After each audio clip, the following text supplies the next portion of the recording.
Alors, bonjour à tous. Comme l'a dit Gilles, je suis pas, parler devant plusieurs personnes, c'est pas ce que je préfère. Je préfère monter devant du monde. Mais voilà, je vais essayer de vous partager un peu mon expérience avec les chevaux, avec les compétitions. Ouais,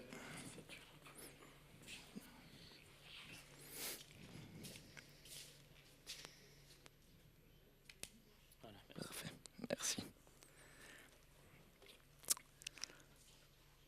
Alors, pour commencer, donc avant la compétition, pour moi, le plus important, ce que je recherche aussi dans l'entraînement de mes chevaux, c'est que mes chevaux soient bien mentalement.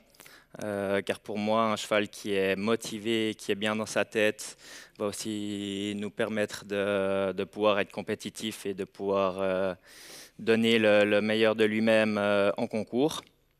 Donc, pour qu'il soit bien mentalement, ça commence déjà par le programme d'entraînement, un programme adapté.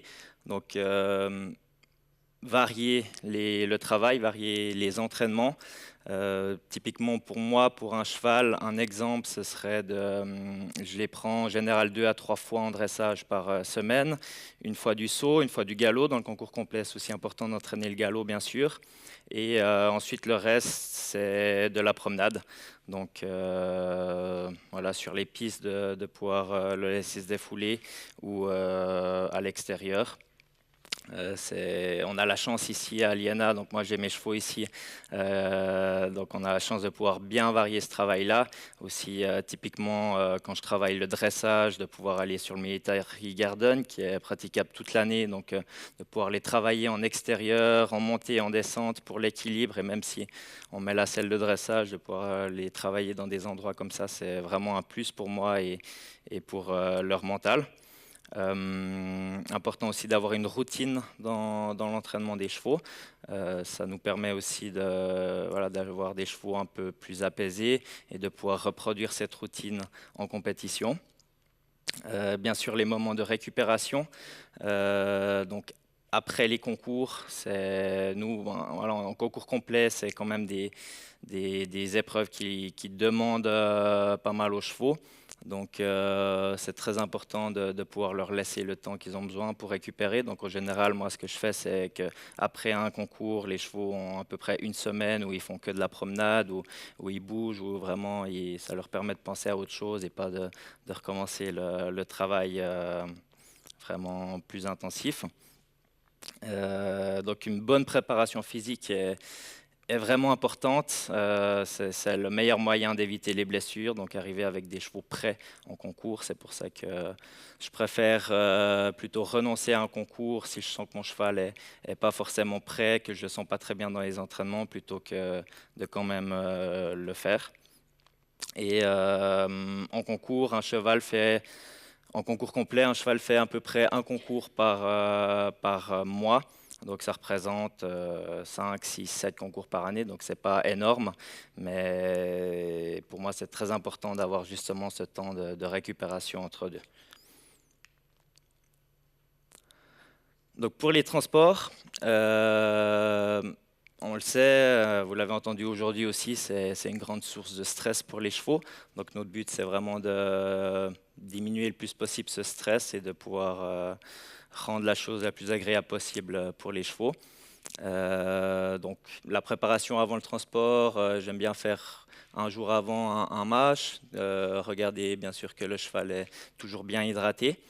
Pendant le transport, donc beaucoup de pauses, on est quand même vite amené à faire des déplacements de plusieurs heures. Donc c'est vraiment important entre deux de pouvoir s'arrêter, de pouvoir donner de l'eau au cheval, de pouvoir lui donner des carottes, des pommes pour que, voilà, même s'il mange pas très bien, quand même qu'il ait un petit quelque chose. Pour moi, c'est aussi important d'avoir des caméras, de pouvoir vraiment voir qu'est-ce qui se passe derrière.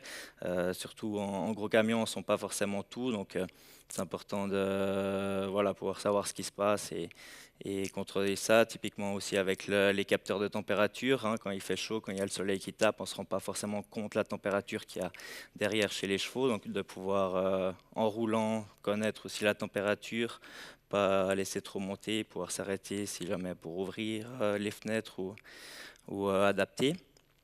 Et après le transport, donc en arrivant sur le concours, bien sûr directement le cheval le plus rapidement possible au box.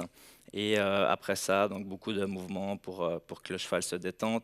Après plusieurs heures de transport, on fait rarement un travail sur le dressage ou comme ça. C'est plutôt normalement de détendre le cheval et en tout cas le premier jour, de vraiment lui permettre de venir bien récupérer du voyage et d'être prêt les prochains jours pour la compétition. Ensuite, le transport aérien. Donc, bon, en tant que cavalier de concours complet, on n'a pas autant régulièrement l'occasion de voyager, enfin que les chevaux prennent l'avion par rapport à, par exemple, des cavaliers de saut. Donc, moi, j'ai eu 2 fois l'occasion, 2 fois un de mes chevaux a pris l'avion. Donc, comme vous pouvez le voir là, il se transporte dans des stalles qui sont soit individuels par 2 ou par 3. Ça dépend bien sûr du prix. En général, c'est la fédération qui décide aussi ça quand on se déplace pour des championnats. À bord, malheureusement, les cavaliers, on a rarement l'occasion de pouvoir voyager avec nos chevaux parce que c'est très limité. En général, c'est une personne, un groom pour 3 ou 4 chevaux. Donc, nous, on voyage plutôt séparément. Mais par contre, les chevaux sont très bien soignés dans l'avion. Il y a beaucoup de vétérinaires et des gens qui sont autour pour vraiment faire attention à eux et s'en occuper. Et en général, ça se passe plutôt bien pour les chevaux. Je trouve même, pour ma part, que c'est presque plus agréable pour eux qu'un voyage en camion sur la route avec des virages, avec des trous. C'est clair, le décollage, atterrissage, c'est un peu spécial, mais une fois qu'ils sont en haut, c'est quand même assez calme. Donc, j'ai jamais eu de vraiment mauvaises expériences par rapport à ça. Et ouais, si un cheval stresse ou est trop anxieux, c'est possible de donner un léger sédatif, mais c'est vraiment très rare. En général, les chevaux le font très bien.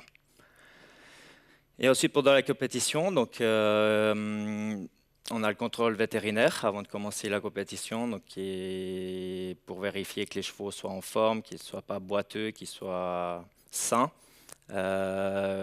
Où les vétérinaires contrôlent aussi les vaccins, les températures.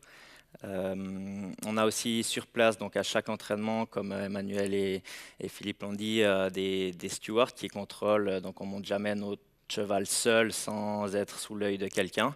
Donc ça, c'est aussi très important, justement pour vérifier un cheval qui est fatigué, un cheval qui est un peu trop fermé, ou voilà, de pouvoir contrôler tout ça. Et important de pouvoir reproduire les routines de l'entraînement, de pouvoir le plus possible les reproduire au concours.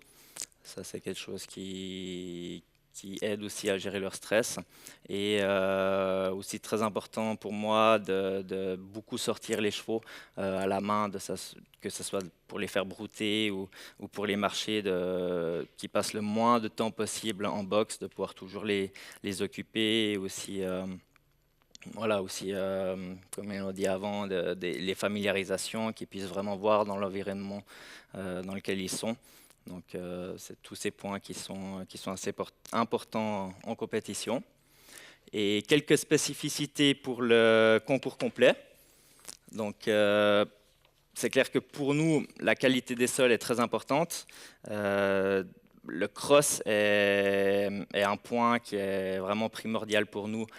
C'est aussi très difficile pour les organisateurs de pouvoir gérer le sol sur le cross parce que c'est souvent des parcours de ça peut aller jusqu'à 6 km. Donc c'est vraiment difficile de pouvoir bien soigner et c'est beaucoup d'investissement pour pouvoir le faire, surtout dans des concours où il y a plusieurs épreuves. Donc c'est 4, 5, 6 épreuves fois 4-5 km, donc ça fait beaucoup de kilomètres au final.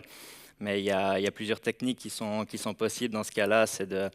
Typiquement, si le sol est trop dur, il y a des machines qui permettent de faire des trous pour aider un peu pour l'amorti ou d'arroser. Après, c'est sûr que quand le sol est trop mou, quand c'est trop mouillé, là, il n'y a pas grand-chose à faire. Mais dans ces cas-là, nous, en tant que cavalier, on fait vraiment attention à peut-être réduire la vitesse, de faire peut-être qu'une partie du cross. Et si on sent le cheval fatigué ou si c'était dans notre plan parce qu'on a un autre concours qui vient ensuite, peut-être d'arrêter le cheval. Ça dépend vraiment toujours de quel type de concours c'est.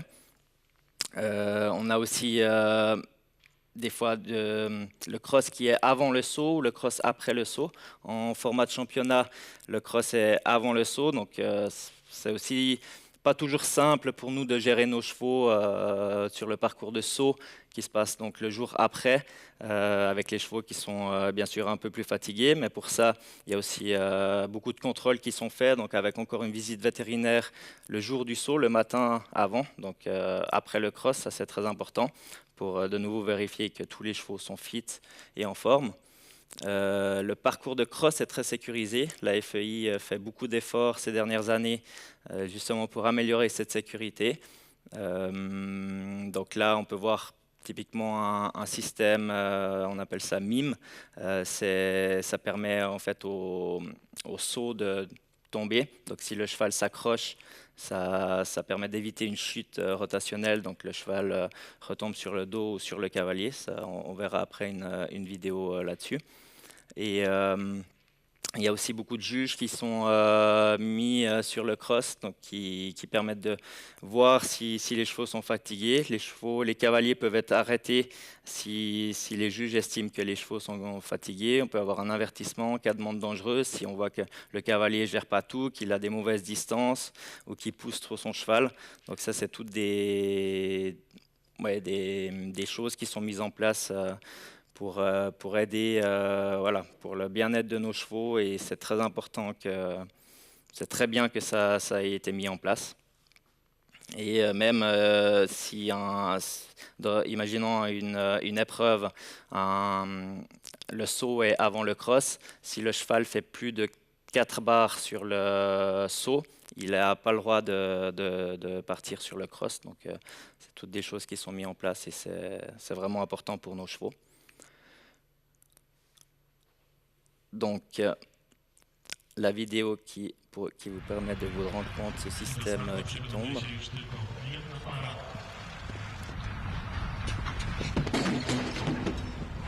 Voilà.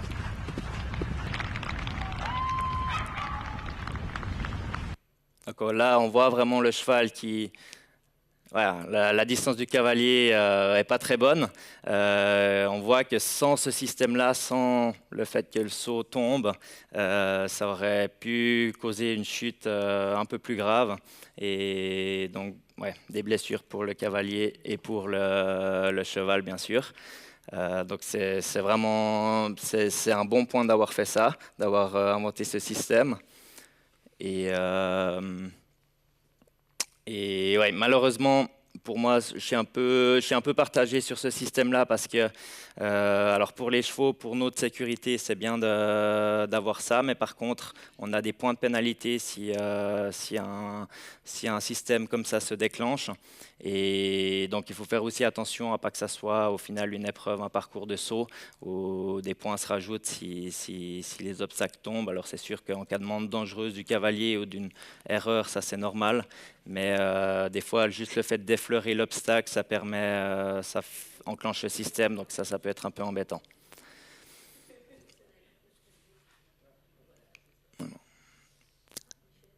Et donc pour finir, donc mon rôle en tant que cavalier, donc pour le bien-être de mes chevaux, c'est bien sûr d'être à l'écoute de mes chevaux. Comme j'ai dit avant, dans les entraînements, si je vois que mes chevaux sont pas fit, sont pas prêts, ce serait plutôt de renoncer à un concours ou d'adapter l'entraînement. Là, l'entraînement est bien sûr différent pour chaque cheval. Un cheval a besoin d'un peu plus de travail sur le dressage, un autre un peu plus sur le galop, un autre a plus besoin d'aller en extérieur pour travailler son mental. Donc ça, c'est vraiment de s'adapter à chaque cheval. Donc la préparation physique et d'arriver avec un cheval motivé au concours. Et bien sûr travailler avec les vétérinaires, les ostéopathes, les maréchaux, que tout soit OK et en ordre avant d'arriver au concours. Et pour finir, donc, pour moi, le plus important, c'est que les chevaux doivent vivre leur vie de cheval. On en parlait avant, donc même un cheval de compétition doit avoir ses sorties. Pour moi, le plus de temps que le cheval peut passer dehors, le mieux c'est. Même que ce soit en été, s'il peut être la nuit dehors, ou même sur les concours, qu'il soit vraiment sorti le plus possible. Et c'est ça qui permet après une bonne réussite et une bonne santé mentale de nos chevaux. Merci beaucoup pour votre attention.